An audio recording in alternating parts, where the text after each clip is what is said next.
Próximo a uma gigantesca cachoeira, um ser extraterrestre parecido com um humano observa uma nave espacial deixando o planeta, logo antes de recuperar um frasco contendo uma substância líquida escura que ele começa a beber.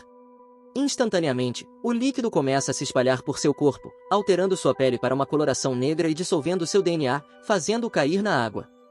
Seu corpo também começa a se desfazer, deixando seu DNA para ser carregado pela correnteza.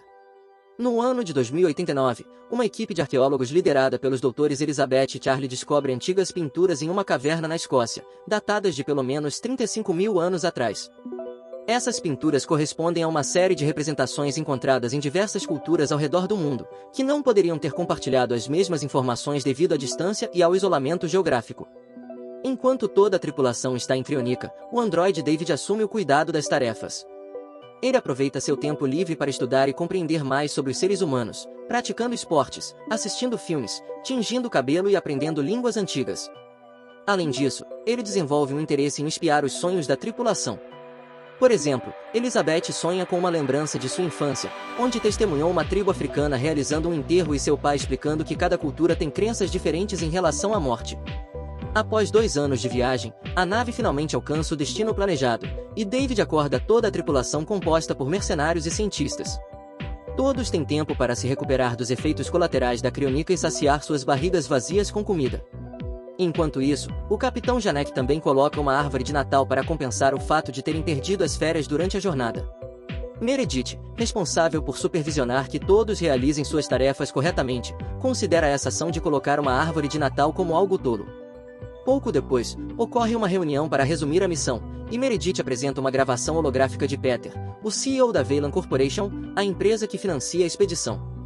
Na gravação, ele explica que, no momento em que eles assistirem, ele já estará morto, e revela que David é a coisa mais próxima de um filho que ele jamais terá. Peter sempre teve um interesse profundo em desvendar a origem da humanidade e o que acontece após a morte. Foi por essa razão que ele financiou a expedição quando Elizabeth e Charlie apresentaram sua teoria. Ambos acreditavam que as antigas pinturas encontradas em todo o mundo eram, na verdade, um mapa estelar que poderia levá-los a um planeta com seu próprio Sol, capaz de sustentar a vida. E é exatamente onde eles estão agora. Eles acreditam que o mapa foi deixado por uma raça alienígena que Elizabeth chama de engenheiros, pois sua teoria sugere que eles foram os criadores da humanidade. No entanto, o restante da tripulação está cético em relação a essa ideia. Pouco depois, Meredith convida Elizabeth e Charlie para irem ao seu consultório particular, onde ela possui seu próprio pod médico e sistema de suporte de vida autônomo. Meredith explica que ela não acredita que os desenhos encontrados na caverna signifiquem algo importante. Ela está nessa missão em nome de Peter e considera sua responsabilidade garantir que o investimento não seja desperdiçado. Além disso, caso a tripulação encontre vida no planeta, eles estão proibidos de fazer contato com ela, o que leva os membros da equipe a se questionarem sobre o propósito de sua viagem. David passou os últimos 2 anos estudando e decifrando dezenas de línguas antigas, e está confiante de que pode se comunicar com os engenheiros. Porém, quando ele envia uma mensagem para o planeta, não recebe nenhuma resposta. Diante disso, a tripulação decide que é hora de pousar, e a nave atravessa a atmosfera sem detectar sinais de rádio ou fontes de calor, sugerindo que não há nenhuma civilização presente naquele local. Charlie percebe algumas linhas retas no chão que parecem não ter ocorrido naturalmente, levando a nave a pousar naquele local específico. A tripulação se prepara para a expedição, e mesmo que David não precise, ele veste um traje projetado para se misturar entre os humanos. O grupo utiliza uma série de veículos para explorar uma estrutura em forma de cúpula, que o geólogo Fifield não consegue determinar se é de origem natural ou artificial, mas ele tem certeza de que é oca. Assim que eles entram na cúpula, Fifield envia 2 sondas para mapear toda a área, permitindo que eles encontrem o caminho através de uma série de corredores. À medida que vão mais fundo, descobrem uma fonte de água que é aquecida pela luz solar, e os níveis de CO2 são aceitáveis. Surpreendentemente, mesmo que o ambiente externo seja completamente tóxico, dentro da cúpula parece ser um lugar respirável. Charlie assume que os alienígenas estavam terraformando o ambiente e decide arriscar, tirando seu capacete para confirmar que o ar é respirável. Após a confirmação, todos da tripulação também removem seus capacetes para continuar explorando. Nesse momento, David encontra uma parede com uma substância gelatinosa estranha e diversos símbolos, os quais ele ativa graças ao seu conhecimento da língua alienígena. Isso faz com que um holograma repentino de figuras correndo apareça pelos corredores, levando a tripulação a segui-las até encontrarem o corpo de um alienígena caído ao lado da porta que o matou. Fifield percebe que a situação está se tornando perigosa e decide que a presença de um geólogo não é mais necessária, então ele e o biólogo Milbur optam por voltar à nave. Enquanto os médicos investigam o corpo do alienígena, David consegue abrir uma porta, revelando a cabeça do alienígena em ótimo estado de conservação do outro lado. O restante da tripulação encontra mais corpos, indicando que a espécie está extinta. Nessa sala, eles encontram vermes, sugerindo a possibilidade de vida neste lugar, mas também uma estátua monolítica de uma cabeça humanoide, murais no teto e diversos cilindros de pedra. David percebe que os cilindros estão exudando uma substância orgânica preta, e em breve, um deles começa a liberar a substância. Enquanto Elizabeth está ocupada observando os murais que começaram a mudar, ela não percebe a situação. No entanto, ela sente que a atmosfera na sala está sendo afetada e acredita que eles precisam sair. Assim, Elizabeth e Charlie começam a empacotar a cabeça do alienígena para levá-la consigo. Enquanto isso, David rouba um dos cilindros, chegando à conclusão de que a caverna é, na verdade, um túmulo. Nesse momento, Janek percebe que uma tempestade perigosa está se aproximando e avisa os médicos sobre o perigo iminente. Meredith dá a eles 15 minutos para retornarem antes que ela feche a rampa. A tripulação corre exaustivamente para sair da caverna e voltar à nave o mais rápido possível, conseguindo retornar a tempo. No entanto, a cabeça alienígena cai do veículo durante esse processo, e Elizabeth volta para recuperá-la, o que causa a tempestade atingi-la e entrar no navio. Charlie tenta resgatá-la dirigindo o veículo contra o vento, mas também fica preso. Finalmente, David intervém e os afasta com a ajuda de um conjunto de fios para garantir a segurança de todos. Após a tempestade, a tripulação inicia o processo de descontaminação de seus corpos e do hangar, mas logo percebem que Milbur e Fifield ainda não retornaram. Descobrem que os dois cientistas estão perdidos dentro da caverna. Janek consegue contatá-los e explica que, devido à tempestade, não podem resgatá-los imediatamente e terão que esperar até a manhã seguinte para realizar a operação de resgate com segurança. A situação se torna preocupante, e a tripulação precisa aguardar com paciência a chegada do dia seguinte para tentar resgatá-los. Enquanto a equipe esteriliza a cabeça alienígena, uma rápida varredura revela que ela é, na verdade, um capacete. Ao abri-lo, encontram uma cabeça humanoide de alienígena dentro, com novas células se formando em sua testa. Decidem realizar uma estimulação cerebral para fazê-lo pensar que está vivo, mas infelizmente, o truque dá errado rapidamente. A superestimulação acaba causando uma reação catastrófica, resultando na explosão da cabeça alienígena. Elizabeth examina a amostra que coletou da cabeça alienígena e fica encantada ao descobrir que o DNA corresponde ao de uma pessoa, o que confirma que sua teoria estava correta: esses seres criaram a raça humana. Enquanto isso, David oferece uma atualização sobre um pod de criossono que contém uma pessoa misteriosa. Ninguém mais sabe sobre essa pessoa, exceto Meredith, que de forma agressiva exige que David revele o que essa pessoa disse. David responde a Meredith apenas dizendo que foram convidados a tentar mais. Em seguida, ele vai inspecionar o cilindro que trouxe consigo em particular e encontra várias cápsulas contendo um líquido preto. Isso lhe dá uma ideia e, intrigado, ele decide visitar Charlie para compartilhar um drink com ele enquanto discutem até que ponto irão para obter as respostas que desejam. Charlie se junta a Elizabeth em seu quarto, e ela compartilha as novidades emocionantes sobre o DNA, comemorando de forma brincalhona.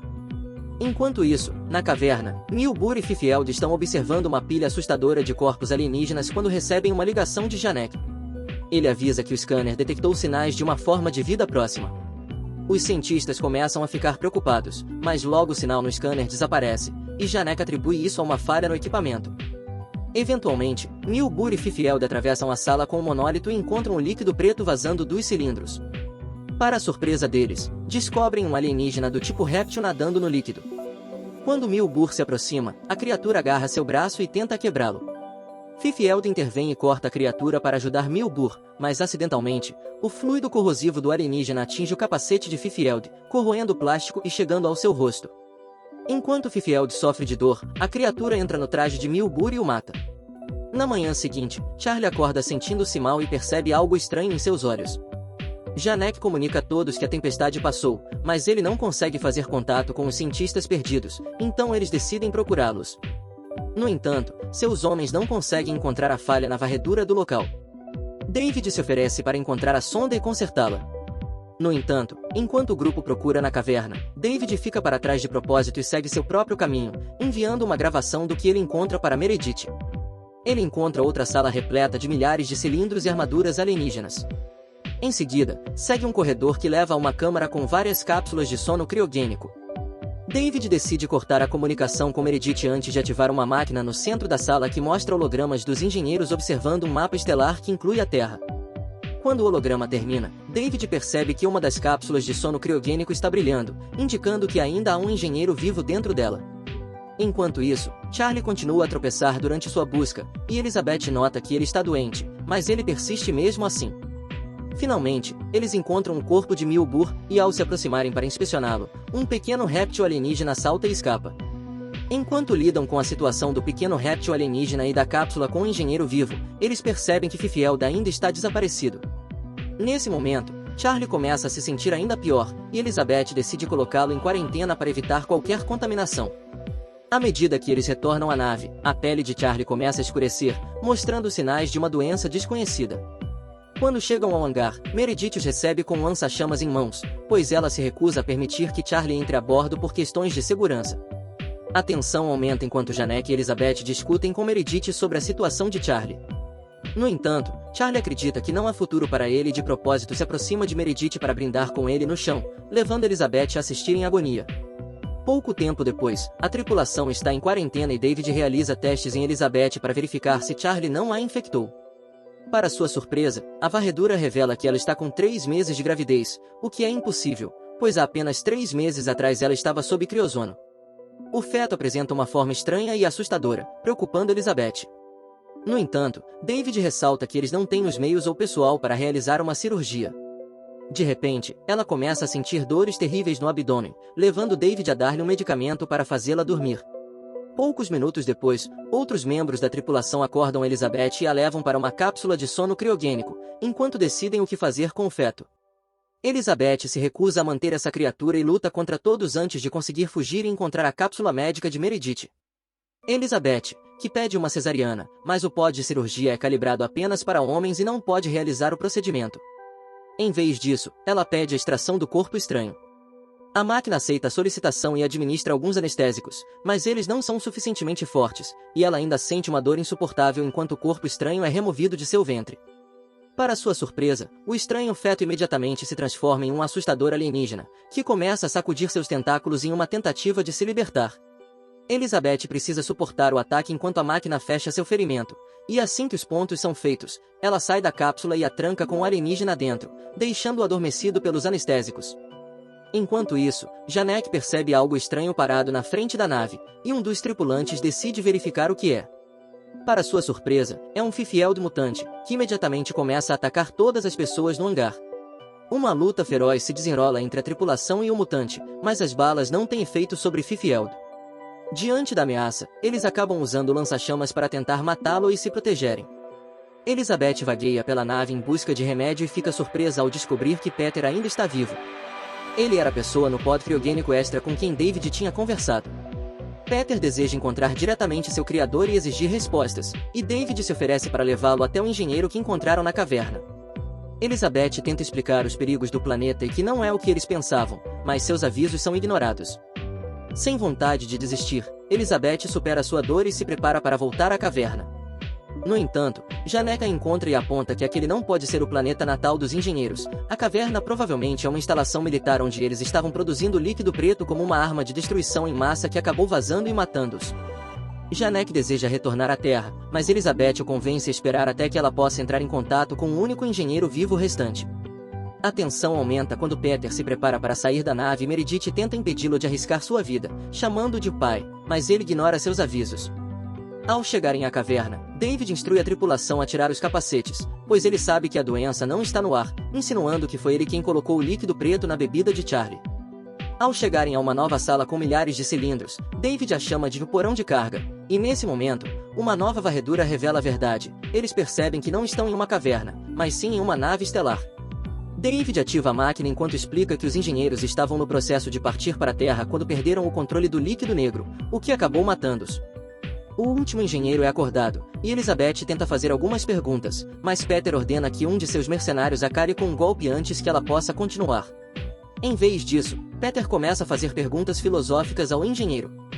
David traduz para o proto-indo-europeu, mas o engenheiro reage violentamente, pegando a cabeça de David e usando-a para matar Peter.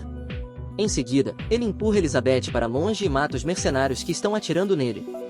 De volta à nave, Meredith testemunha a morte de Peter através dos olhos de David e ordena a Janek que prepare tudo para partir do planeta imediatamente.